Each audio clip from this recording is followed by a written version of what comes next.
What's up YouTube, and thanks guys for visiting my channel again. Today I want to show you guys a little secret. Now as you can see, I have a hole in the wall here, and instead of taking down the whole wall or going from one stud to another and opening this up and replacing it, I'm going to show you guys today how you can fix a hole in the wall and even screw holes with a little trick. So we're going to take a little trip to the hardware store, get a couple of supplies that are needed, and when we get back, I'm going to show you guys how you can fix this hole without making a bigger hole and make it look just as if nothing ever happened to it. We'll be back.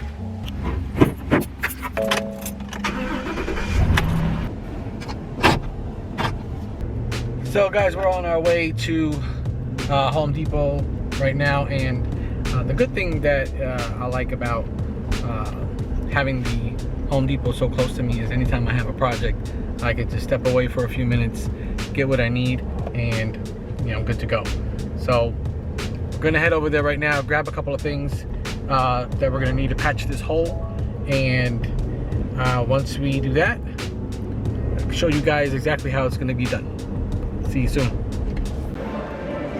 So this is what we need. Right here we got some 1/2-inch sheetrock, and the good thing is it comes in squares already cut. So if you're ever at the hardware store, you don't want to get yourself a full sheet, just grab a piece. You also need one of these. This is how it is these days, gotta wear a mask. So what we're gonna do is also grab ourselves some tape. Don't have any tape, I gotta make sure I have tape for you guys.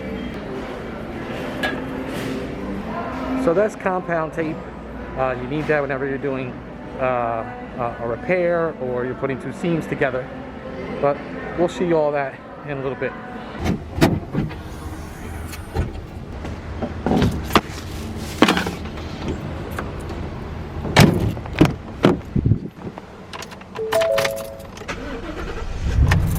Alright guys, so we just came back from the hardware store and we picked up a few supplies. Again, needed our tape, so you're going to definitely need that. Also, I need to get myself a new knife. Got that. Some plaster. Definitely going to need some of that. Plaster, compound. People have different names for it, but that's what it is. And definitely going to need a knife. And you're going to need a piece of sheetrock. So we have the sheetrock. We're going to do all that, but first thing you want to do is you want to get the hole to a little bit of a better, cleaner opening, maybe like a square or something like that. You don't want to make a hole out of a circle.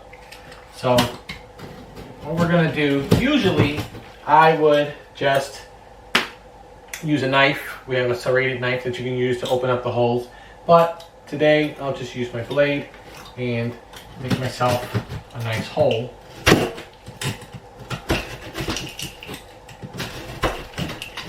So I have a piece in here that I want to take out. Get it right. And remember guys, it doesn't have to be perfect, but you want to get it at least to the point where it's a nice square or rectangle. Okay. Just remember, be very careful when you're using a blade, because one slip and it's a trip to the hospital.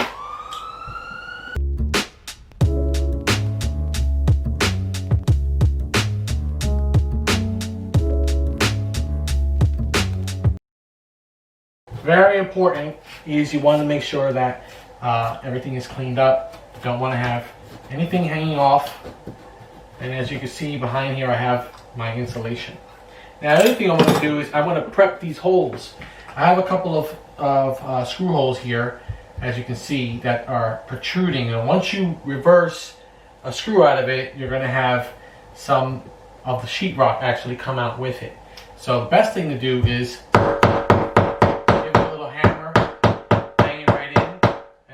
just fine.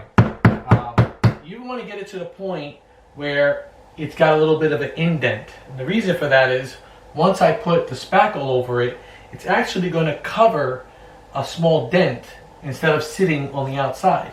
And if it sits on the outside, once you sand it down, you're going to actually see that raised compound even after sanding.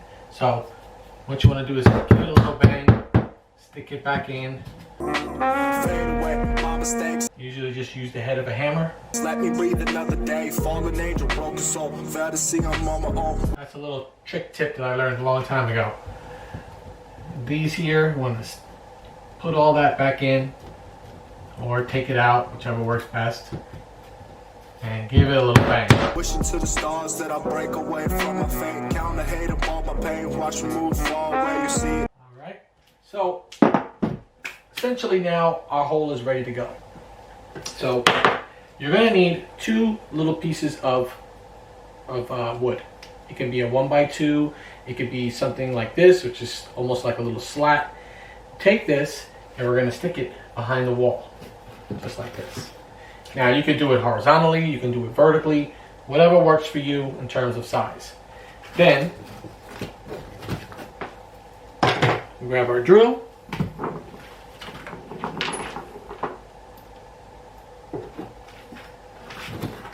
And right from here,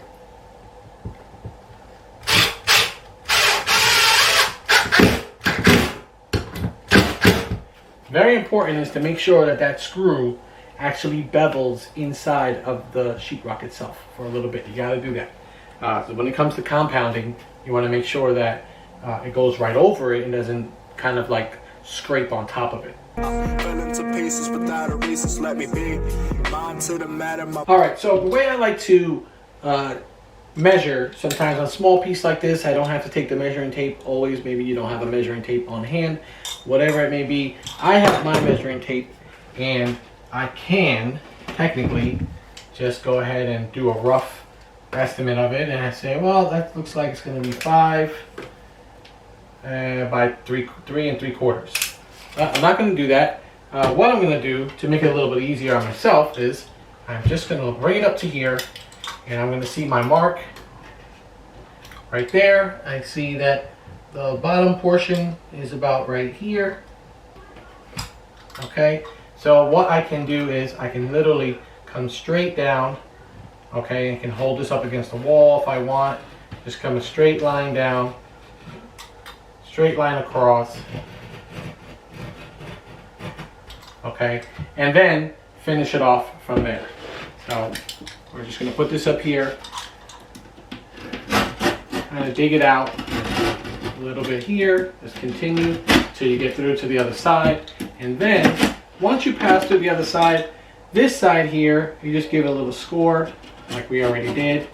Okay, and that will just notch it right out. Boom, and we're good to go.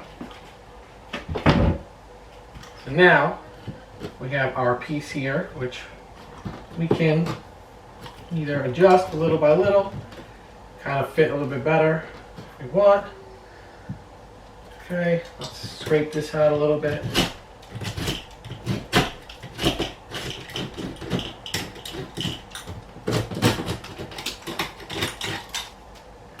Remove any excess.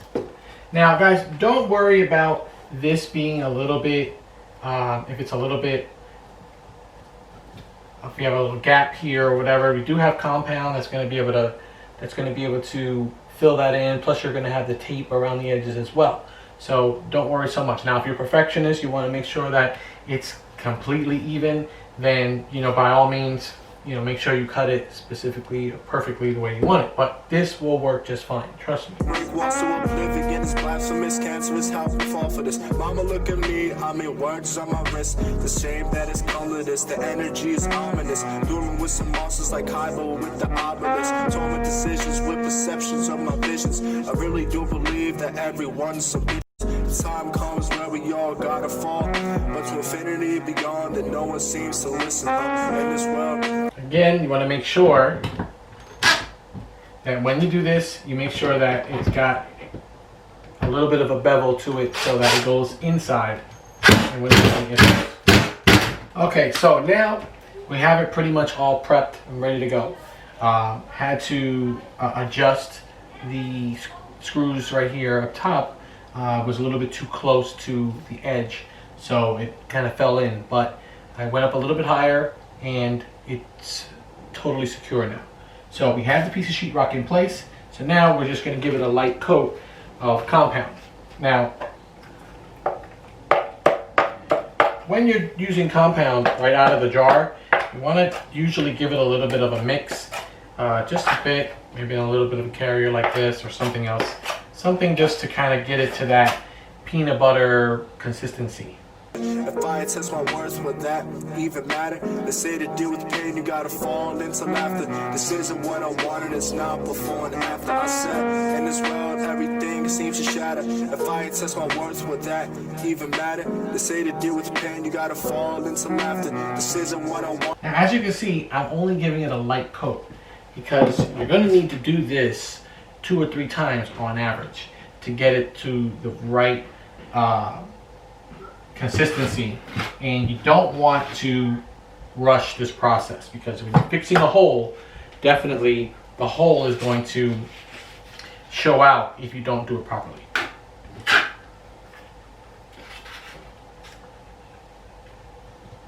Now, a little trick I like to do is you give it a little bit of a tap on here from one top of the square to the bottom, hold it down with your knife and just give it a rip. Alright, and then just kind of tap it down right there, let it set in place, and you're going to do the same thing on the other side.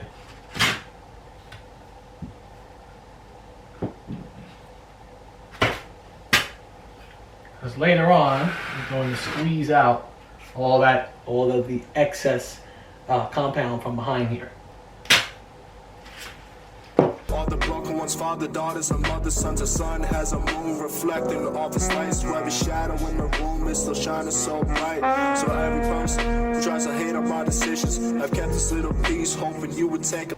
It's alright, we make mistakes, but we can fix it. Listen, I'll leave a mark on the planet whether you like me or not. I'ma play the villain just to show you what I got. I said, in this world, everything seems to shatter. If I test my words, would that even matter? They say to deal with pain, you gotta fall into laughter. This isn't what I wanted, it's not before and after. I said, in this world. Now, we're just going to finish it off with a top coat. After we've already squeezed off the excess, we're just going to go right on top of it with a light coat. Right around.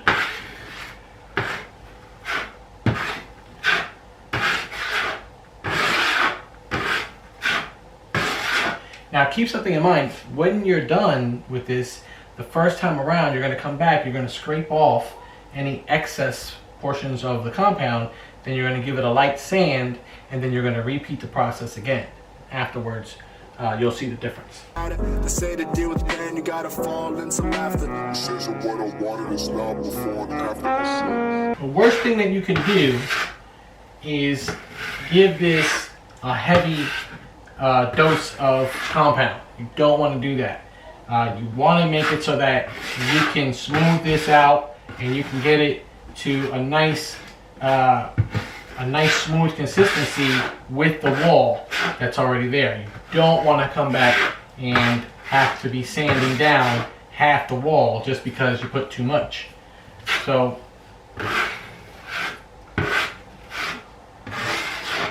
right now we got this nice light coat on here. The same thing here.